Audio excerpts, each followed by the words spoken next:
கன்னி ராசிக்காரங்களே, கன்னி ராசிக்காரங்க பொறுத்த வரைக்கும் பெருமான வழிபாடு செஞ்சு இதை நீங்கள் செய்யும்போது எந்த ஒரு விஷயமுமே எந்த ஒரு செயலுமே உங்களுக்கு நன்மையாக முடியும் அப்படின்னு சொல்லலாம்.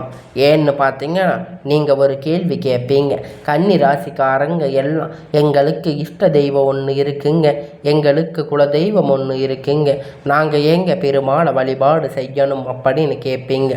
ஆனால் அதற்கு ஒரு காரணம் இருக்குங்க. பெருமாள் அப்படின்னு சொல்லும்போது பெருமாளை சேர்ந்து வழிபாடு செய்யுங்க அப்படின்னு சொன்னதற்கு காரணம் பார்த்தீங்கன்னா, கன்னி ராசிக்காரங்களுடைய அதிபதி பார்த்தீங்கன்னா உங்களுக்கு பெருமாள் வழிபாடு செஞ்சீங்கன்னா உங்களுக்கான எல்லாம் நல்லபடியாக நடக்குங்க. ஏன்னா எல்லாம் புதன் பகவானுடைய சேர்ந்து வழிபாடு செய்யும்போது உங்களுக்கான எல்லாம் நன்மையாக முடியுங்க. ஒவ்வொரு புதன் கிரகனும் நவகிரகனும் எல்லாம் உங்களுக்கான எல்லா பஞ்சஸ்தானத்தில் இருந்தும் உங்களுக்கான செல்வ செழிப்பை உங்களுக்கான எல்லாம் நடக்கக்கூடியது தாங்க இந்த பெருமாளுக்கான பலன். பெருமான் அப்படின்னு பார்த்தீங்கன்னாவே பெருமாள் அப்படின்னு நீங்கள் சொல்லக்கூடிய வார்த்தையில் உங்களுக்கு செல்வம் பெருகும் அப்படின்னு கூட சொல்லலாங்க. கன்னிராசிக்காரங்களை பொறுத்த வரைக்கும் நீங்கள் ஏராள கஷ்டப்பட்டு ஏராள கவலைப்பட்டு வேதனைப்பட்டு இருப்பீங்க. அதுக்கு எல்லாம் காரணமாக நீங்கள் இந்த பெருமாளை வழிபாடு செய்யும்போது உங்களுக்கான எல்லாம் வக்கிர நிவர்த்தி ஆகும். உங்களுக்கான அனைத்தும் உங்களுக்கான நன்மையாக மாறுங்க. புதன் பகவானுடைய அனுகிரகம் பரிபூரணமாக கிடைக்கும். கன்னி ராசிக்காரங்க புத்திசாலி, தெளிவான சிந்தனைக்கு சொந்தக்காரங்க. ஆனால் இவங்களுடைய வாழ்க்கையில் கோட்டை விட்டு இருப்பாங்க. இவங்களுடைய வாழ்க்கையில் கேர்லெஸ்ஸாக இருந்திருப்பாங்க. இவங்க ஃப்ரெண்ட்ஸ் இருக்கட்டும், சொந்த பந்தங்களாக இருக்கட்டும், யாராக இருக்கட்டும், ஏதாவது ஒரு பிரச்சனை அப்படின்னு நின்னப்போ பிரச்சனை மச்சான் என்னடா பிரச்சனை வாடா அந்த என்ன எதுன்னு பார்ப்போம் அப்படின்னு எல்லாத்தையுமே தூக்கி கரெக்டாக வேறு லெவலில் வச்சு இருப்பாங்க, நாலடி வச்சிருப்பாங்க. ஆனால் அதில் ஒரு துளி அளவு கூட இவங்களுக்காக பயப்பட மாட்டாங்க. உண்மை நினச்சா கமெண்ட் பண்ணி விடுங்க. கன்னி ராசிக்காரங்க உங்களுக்கான வாழ்கிறதுல பல பேர் உங்களுக்காக எல்லா விஷயத்தையும் செய்வாங்க. நீங்கள் வாழ்கிறாங்க கரெக்டாக எல்லாம் உங்களுக்கான நல்லா நடக்கும். அதாவது தன்னுடைய தேவை நீங்கள் பூர்த்தி செய்கிறது ரெடியாக இல்லை, நமக்கு பார்த்துக்கலாம் புரிஞ்சுக்கலாம். ஆனால் இவங்க பாசம் வச்சுருப்பாங்க பார்த்தீங்களா, ஒருத்தங்க அவங்களுக்குன்னா உசிரையை கொடுக்கக்கூடியவங்களாக இருப்பாங்க. இவ்வளோ அன்பு காட்டக்கூடியவங்களாக இந்த கன்னி ராசிக்காரங்க. கன்னி ராசிக்காரங்களுக்கு நண்பர்கள் அதிகம். உங்களை பற்றி நான் சொல்ல வேண்டியது இல்லை, உங்களுக்கே நல்லா தெரியும். இருந்தாலும் சொல்ல வேண்டியது என்னுடைய கடமை அல்லவா. உங்களுக்கு என்ன தெரியும், பெருசாக எல்லாம் கஷ்டம்தான். ஆனால் நீங்கள் சொல்கிறது ஒத்துக்க முடியாது. இனியும் கன்னியுடைய எல்லா விதமான குணமும் தப்பாக எடுத்துக்க வேணும். அதை பற்றி நம்ம பேச வேணும். ஒரு சில விஷயங்களை மத்திக்கிட்டு உங்களுடைய வாழ்க்கையில் சிறப்பாக இருக்கும் அப்படின்னு பார்த்தீங்கன்னா, உங்களுடைய கடவுள் கொடுத்த அந்த புத்தியை நீங்கள் உங்களுக்காக பயன்படுத்துங்க. உங்களுக்கான ரொம்ப ஒரு நல்லா இருப்பீங்க. சரிங்களா? ஸோ இந்த வீடியோவை நீங்கள் பார்க்கும்போது உங்களுக்கான எல்லா விதமான நன்மைகளையும் நீங்கள் பெற போகிறீங்க. அதில் எந்த ஒரு மாற்று கருத்தும் இல்லைங்க. இந்த 31ஆம் தேதி இறுதி கட்டத்துக்குள்ளே உங்களுக்கான அனைத்து பிரச்சனைகளும் தீரும். இந்த வீடியோவை பார்க்கும்போது உங்களுக்கான 100% ரகசிய பதிவு வச்சிருக்கோம். ஏன் உங்களுக்கான எதிரிகளாக இருக்கக்கூடிய உங்களுடைய வீழ்த்தணும்னு நினைக்கிறவங்க அப்படிங்கிறவங்க கூட தெளிவாக இருக்கணும். உங்களுடைய பட்சத்தில் சூட்சமங்கள் அதிகமாக இருக்குது, அதை பார்த்துக்கோங்க. ஸோ எல்லாமே மாறப்போகுதுங்க. கன்னியுடைய சந்தோஷமான இருக்க போகுதுங்க. என்ன ஏது தெளிவாக பார்க்கலாம் வாங்க. கன்னி ராசிக்காரங்களுக்கு இன்னும் கிளியராக ஒன்று கொடுக்குறோம். நீங்கள் கிருஷ்ண பகவானை வழிபாடு செய்யணும்னு சொல்லிட்டேன். அதாவது பெருமாள் அவரை மட்டும் வழிபாடு செய்கிறப்போ, அவரை வணங்குறப்போ அவரை என்ன சொல்லி நீங்கள் வழிபாடு செய்யணும் தெரியுங்களா? கேசவன் நாராயணன் மாதவன் கோவிந்தன் அப்படின்னு எல்லாம், விஷ்ணு மனுசுதன் அப்படின்னு எல்லாம், திருவிக்கிரமகன் வாமன் ஸ்ரீதரன் ரிஷிகேசன் பத்மநாபனன் தாமோதரன் இப்படி 12 நாமங்களை சொல்லி சொல்லி வழிபாடு செய்யுங்க. இப்போ மிக சிறப்பாக வந்திருக்கும். இது எல்லா செல்வமும் உங்களுக்கு தேடி தரக்கூடியது தாங்க. பெருமாளை வழிபாடு செய்யணும்னு நினைக்கிறப்ப உங்களுக்கான அவருடைய பேர் பெருமாள் அப்படின்னு வழிபாடு சொன்னாலும் பரவாயில்லை. உங்களுக்கான இந்த பெயரை கொண்டு நீங்கள் வழிபாடு செய்தாலும் எல்லாம் அவரை குறிக்கின்ற நாமம் தாங்க. ஓம் நமோ நாராயணான்னு சொல்லக்கூடியது தாங்க இந்த வார்த்தை மந்திரங்க. உங்களால் எத்தனை முறை சொல்ல முடியுதோ அத்தனை முறை சொல்லுங்க.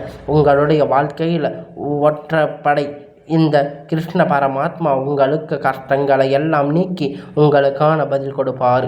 இன்னும் எனக்கு ஆத்மா அப்படின்னு கிருஷ்ண பரமாத்மா வழிபாடு செய்யணும், பெருமாள் வழிபாடு செய்கிறவங்க இதையெல்லாம் சொல்கிறேன் அடையும். என்ன நீ சும்மா வளன்னு பேசிட்டு இருக்கையே, சொல்ல வந்ததை சொல்லு அப்படின்னு நீங்கள் நினைப்பீங்க. ஆனால் ஒரு சில விஷயம் அப்படிங்கிறத பார்த்தீங்கன்னா நீங்கள் ஈஸியாக பேசிடலாம். ஆனால் உங்களுக்கு செய்யக்கூடிய கடமை அதில் உங்களுக்கு பலவிதமான தடைகள் வரும். தெய்வம் அப்படின்னு பார்த்தீங்கன்னா தெய்வங்களுடைய நாமத்தை உச்சரிக்க முடியும். பக்கத்தில் மற்றவங்க சொல்கிறதையாவது காது கொடுத்து கேளுங்க. புண்ணியம் தாங்க. எல்லாமே உங்களுக்கு மரியாதை பக்தி எல்லாம் உங்களுக்கான எல்லாம் கைகூடி வருதுங்க. இந்த ராசிக்காரங்க எப்பயுமே வாழ்க்கையில் எல்லா விதமான அன்பையும் கொண்டு சேர்க்கக்கூடியவங்க தாங்க இந்த கன்னி ராசிக்காரங்க. கன்னி ராசிக்காரங்களை பொறுத்த வரைக்கும் எப்பயுமே அன்பு செலுத்தக்கூடியதில் வல்லமை வாய்ந்தவளாக இருப்பீங்க. எல்லாம் உங்களுக்கு உங்களிடையே நீங்கள் வச்சது சட்டம்னு இருப்பீங்க. உங்களுக்கு எப்பயுமே யார் சொல்கிறதுமே பிடிக்காது. நீங்கள் உங்களுடைய விடாப்பிடியாக தான் இருப்பீங்க. ஆனால் எந்த ஒரு விஷயத்தையும் ஆர்வம் கொண்டு செய்யும் போது உங்களுக்கான அது நன்மையாக அமையக்கூடியதாக அமையுங்க. நீங்கள் எந்த விஷயத்தை ஆர்வமாக செய்யும் போது உங்களுக்கான மனம் அப்படிங்கிறது ஒருமை சேர்ந்து அது சீரும் சிறப்புமானதாக அமையுங்க. நீங்கள் ஆர்வம் கொண்டதில் எப்பயுமே வெற்றி பெறக்கூடியவங்களாக இருப்பீங்க. நீங்கள் எந்த ஒரு விஷயத்தை எடுத்தாலும் அதில் ஆர்வம் இல்லாமல் செஞ்சீங்கன்னா அதில் உங்களுக்கு எந்த ஒரு பலனுமே இருக்காதுங்க. இப்பன்னு இல்லைங்க, எப்பயுமே நீங்கள் ஆர்வம் இல்லாமல் எந்த ஒரு விஷயத்தையுமே எடுத்து செய்ய வேண்டாங்க. நீங்கள் தெய்வத்தை வணங்குறதா இருந்தாலும் சரி, நீங்கள் எந்த ஒரு விஷயத்தை எடுத்து செய்கிறதா இருந்தாலும் சரி, தொழிலாக இருந்தாலும் சரி, விளையாட்டாக இருந்தாலும் சரி, எல்லா விஷயத்திலுமே நீங்கள் உங்களுக்கு உணர்வுபூர்வமாக நீங்கள் ஒரு விஷயத்தை செய்தால் மட்டும்தான் அது உங்களுக்கு வெற்றி கிடைக்குங்க. அதே மாதிரி தாங்க இந்த மனிதர்களிடத்தில் இருக்கக்கூடிய அன்பு காட்டுறது அப்படிங்கிறதுல நீங்கள் தெளிவாக இருக்கணுங்க. நீங்கள் ஒரு இடத்துல அன்பு கொடுத்து அது அந்த அன்பில் ஏமாந்து போகக்கூடாதுங்க. அந்த அளவுக்கு உங்கள் ராசி எப்பயுமே இருக்காது. ஏன்னா கன்னி அப்படின்னு பார்த்தீங்கன்னாவே உங்களுடைய மனசு எல்லோருமே ஈஸியாக கவர்ந்துடுவீங்க. நீங்கள் எல்லாரையுமே கன்னி ராசிக்காரங்கனாவே கோடி கோடி பேர் இருப்பீங்க. எங்கேயோ பிறந்து எங்கேயோ வளர்ந்து ஏதாவது ஒரு பெயரில் ஏதாவது ஒரு ஊரில் இருப்பீங்க. உங்களுக்கு எப்படி நான் பலன் சொல்ல முடியும்? பொது பலன் கட்டாயம் சொல்ல முடியும். கன்னி ராசி இருக்கக்கூடிய உத்திராட நட்சத்திரம் 2வது பாதம், 3வது பாதம், 4வது பாதம்னு பார்த்தீங்கன்னா 9வது 2வது பாதம் உங்களுக்கு எல்லாமே இந்த பலன்கள் பொருத்தமானதாக இருக்குங்க. அதில் எப்படின்னா நீங்கள் சொல்கிறீங்க எங்களுடைய ஜாதகம் உங்கள் கையில் இல்லையே அப்படின்னு நீங்கள் கேட்பீங்க. உங்களுடைய ராசி எதெல்லாம் கிரகணம் எங்கெல்லாம் உட்கார்ந்துருக்கு, அவங்களுடைய குண அதிசயம் என்ன அப்படிங்கிறத நாங்கள் தெரிஞ்சு வச்சு உங்களுக்கான எப்படிப்பட்ட பலன்கள் அமையும் அப்படிங்கிறத பார்த்து தான் உங்களுடைய கிரகண நிலையை பொறுத்து தாங்க உங்களுக்கான ராசியில் இருக்கக்கூடிய அமைப்பை நாங்கள் சொல்ல முடியும். எல்லாம் பாம்பு கிரகணம், ராகு பகவானும் கேது பகவானும் சேர்ந்து உட்கார்ந்துருக்காங்க. ரொம்ப ரொம்ப மோசமானவங்க கிடையாது. நீங்கள் பட்ட சொல்ல எல்லாம் ஒரு விஷயம் சொல்கிற உங்களுக்கு மோசமானவங்களே கிடையாது. இவங்களால் தனிப்பட்ட முறையில் நல்லது எதுவுமே பண்ண முடியாது. சரிங்களா? ஜாதகத்தில் மற்ற கிரகணம் ஏதாவது நல்ல ஒரு அமைப்பில் உட்கார்ந்துருந்தா இவங்க அது ஒத்து ஊதுவாங்க. ஏன்னா இவங்களுக்கு பார்த்தீங்கன்னா நல்ல கிரகம் பின்னோக்கி தயாராக இருக்கக்கூடியது. புரியுதுங்களா? அடுத்து இந்த ரேகஸ்தானத்தை பொறுத்த வரைக்கும் நவகிரகணங்களுடைய முதல்வன் சொல்லக்கூடிய சூரிய பகவான், அவர் கூட தொழில்காரர் சொல்லக்கூடிய சனி பகவானும் இருக்காங்க. அதனால் இதில் உங்களுக்கு எந்த மாதிரி சாதகமாக பாதகம் அடைந்து காலஸ்தக ஸ்தானத்தில் பொறுத்த வரைக்கும் உங்களுக்கு அதிபதி புதன் பகவான் தாங்க. அவங்க கூடவே உச்சப்பட்ட வாழ்க்கை உயர்வாக தரக்கூடிய சுக்கிர பகவான், அவர் கூடவே நம் முன்னாடி சொன்ன அதே மாதிரி பாம்பு கிரகணம் ராகு பகவான் கூட்டணியில் உட்கார்ந்துருக்காரு. ஸோ இது உங்களுக்கு சாதகமாக பாதகமாக அடுத்து பாக்கியஸ்தானத்தை பொறுத்த வரைக்கும் முழு சுப கிரகம் சொல்லக்கூடிய குரு பகவான் உட்கார்ந்துருக்கார். அடுத்தடுத்து தொழிலில் ஸ்தானத்தில் பொறுத்த வரைக்கும் செவ்வாய் பகவான் இருக்கார். அவரான வக்கர காதியில் பலம் வந்து இருக்கார். இதனால் இனி வரக்கூடிய நாட்களில் கன்னி ராசிக்காரங்களுக்கு எல்லாமே உங்கள் தலைவிதி மாறப்போகுதுங்க. உங்களுக்காக இருக்கக்கூடிய 8 மிகப்பெரிய பிரச்சனை முடிவுக்கு வரப்போகுதுங்க. அதில் முதல் விஷயம்னு பார்த்திங்கன்னா, எதை செஞ்சாலும் நமக்கு அது சாதகமாக இத்தனை நாள் வர இருந்திருக்காது. அதே நீங்கள் நினச்சிருப்பீங்க நல்லது நடக்கும் அப்படின்னு, ஆனால் நடந்திருக்காது. இனி வரக்கூடிய எல்லாம் உதாரணமாக சொன்னோம்னா, குடும்ப வாழ்க்கையில் இருக்கட்டும், திருமணமாக இருக்கட்டும், காதல் உறவாக இருக்கட்டும், பிள்ளை யோகமாக இருக்கட்டும், எதுவுமே சரியாக இருக்க போகுதுங்க. இனி வரைக்கும் அப்படி இருந்திருக்காது. இனி எல்லா பிரச்சனையும் முழுசாக சரியாக போகுது. நீண்ட நாட்களாக நீங்கள் இழுத்துட்டு போன பிரச்சனை எல்லாம் உங்களுக்கு சாதகமான முடிவு வரப்போகுது. சூப்பரான 2வது விஷயம், உடல் ஆரோக்கியம் பாடாத பாடுபடுத்தி இருப்பீங்க. ஆண்களாக இருக்கட்டும், பெண்களாக இருக்கட்டும், சின்னவங்களோ பெரியவங்களோ, சாதாரண நோய் ஏதாவது ஒரு மருந்து செலவு வந்து மருந்து எடுத்துக்கிட்டே இருந்திருப்பீங்க. அந்த நோய் நீங்கி எல்லாம் உடலில் ஆரோக்கியம் அப்படிங்கிறது உண்டாகும். 2வது பிரச்சனை, ஒருவர் வந்து ஒரு விஷயத்தை சொல்கிறாங்க அப்படிங்கிறதுக்காக நீங்கள் அதை நினச்சிட்டே இருந்திருப்பீங்க. 3வது பிரச்சனைன்னு பார்த்தீங்கன்னா, குடும்பத்தோடு இல்லை ஃப்ரெண்ட்ஸோடு எங்கேயோ போக முடியாத மாதிரி பயணம் அப்படிங்கிற விஷயம் தடைபட்டுட்டே இருந்திருக்கும். அது இப்போ சரியாக போகுது. வெளியூர் பயணம் போயிட்டு வருவீங்க. குடும்பத்தோடு போக போகிறீங்க. அதுக்கான வாய்ப்பு நிறைய இருக்குது. எல்லாம் உங்களுக்கான நல்லதாக நடக்கும். சந்தோஷம். 3வது விஷயம், உங்களுக்கு சாதகமாக 4வது தந்தை மூலமாக மருத்துவம் செலவாக இருக்கட்டும், ஏதாவது ஒரு செலவு செஞ்சுட்டே இருந்திருப்பீங்க. எல்லாம் இப்போ அவரவர் மூலம் உங்களுக்கு நடக்கக்கூடிய எல்லாம் நல்ல விதமாக பாதகம் இல்லாமல் நடக்கப் போகுது. இனிமேல் உங்களுக்கு உதவி செய்கிறதுக்கு 4வது விஷயம் எல்லாம் உங்களுக்கு நல்லபடியாக கிடைக்கப் போகுதுங்க. உங்களுக்கு எந்த உதவியாக இருந்தாலும் யாராவது ஒருவர் முன் வந்து செய்யக்கூடிய ஒரு விஷயமாக அமையப்போகுதுங்க. உங்களுடைய வாழ்க்கையில் இருக்கக்கூடிய அத்தனை பிரச்சனைகளுமே உங்களுக்கு தீரப்போகுது. கன்னி ராசிக்காரங்க அப்படின்னாவே கன்னி ராசிக்காரங்க கிட்ட எப்பயுமே யாராவது ஒருவர்னாச்சு உங்களுக்கு உண்மையாக இருக்கிற மாதிரி இருப்பாங்க. ஆனால் இத்தனை நாள் எப்படி இருந்தாங்களோ தெரியாது.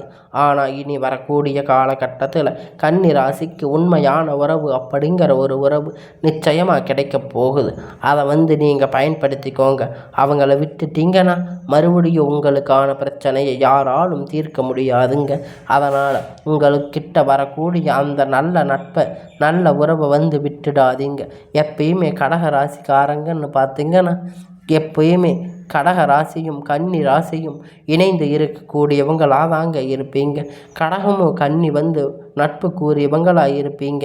அதனால் கடக ராசிக்காரங்க கிட்ட எப்பயுமே நீங்கள் அதிக வம்பு வழக்கு வச்சுக்காதீங்க. இந்த கன்னி ராசிக்காரங்கன்னு பார்க்கும்போது கன்னி ராசிக்காரங்க திருமண வாழ்க்கை அப்படிங்கிறது எப்பயுமே ஒரு புதிராக தான் இருக்குங்க. உங்களுக்கு அன்பு அப்படிங்கிறது அதிகமாக இருக்குங்க. திருமண வாழ்க்கையில் வரக்கூடிய திருப்பங்கள் ஏடா குடமாக இருக்குங்க. அதனால் இந்த கன்னி ராசிக்காரங்க பொறுத்த வரைக்கும் திருமண வாழ்க்கையில் உஷாராக இருக்கணும். எப்பயுமே கன்னி ராசிக்காரங்க எப்பயுமே கல்யாண விஷயத்தில் கேர்ஃபுல்லாக இருக்கணுங்க. ஏன்னு பார்த்தீங்கன்னா, உங்களுக்கான வாழ்க்கையில் பல திருப்பங்கள் பல பிரச்சனைகள் கூட வரலாம். உங்களுடைய வாழ்க்கையை அதனால் முறியக்கூடிய விஷயமாக கூட ஏற்படலாம். அதனால் எல்லாத்தையும் நீங்கள் நல்லதாக தெரிஞ்சுக்கிட்டு இந்த கன்னி ராசிக்காரங்க உங்களுடைய வாழ்க்கையில் இருக்கக்கூடிய அத்தனை நன்மைகளையும் தெரிஞ்சுட்டு அதற்கான எல்லா பிரச்சனைகளையும் முடிச்சுட்டு உங்களுக்கான நன்மையை மட்டும் எடுத்து உங்களுக்கான வாழ்க்கை எப்பயுமே நல்லபடியாக வாழுங்க. கன்னி ராசிக்காரங்க எந்த ஒரு பிரச்சனையிலுமே எப்பயுமே ஈடுபட மாட்டாங்க. எல்லா விஷயத்திலையுமே நல்ல வழியாக அவங்க வந்து நழுவிட்டு போயிடுவாங்க. உங்களுக்கான நன்மை மட்டுமே எப்பொழுதும் உங்ககிட்ட சேர்ந்து வருங்க. நீங்கள் அதிகமாக தீய விஷயத்தை செய்தாலுமே உங்களுக்கு அந்த தீய விஷயம் எல்லாம் நன்மையாக மாறிவிடுங்க. எப்பயுமே உங்களுக்கு நன்மை மட்டுமே எப்பயுமே கை கொடுக்கக்கூடியதாக அமையுங்க. உங்களுக்கு எந்த ஒரு பிரச்சனையாக இருந்தாலும் அதில் நீங்கள் வந்து தெளிவாக வந்து எந்த ஒரு பிரச்சனையிலும் மாட்டிக்கொள்ளாதவாறு நீங்கள் அமைச்சிருப்பீங்க. எல்லாம் உங்களுக்கு நன்மையாக அமையும். நீங்கள் உங்களுடைய வாழ்க்கை உங்கள் கையில் இருக்குது. அதை வந்து நீங்கள் தான் சரியாக பார்த்துக்கணும். உங்கள் வாழ்க்கையை நீங்கள் நல்லபடியாக வாழுங்க.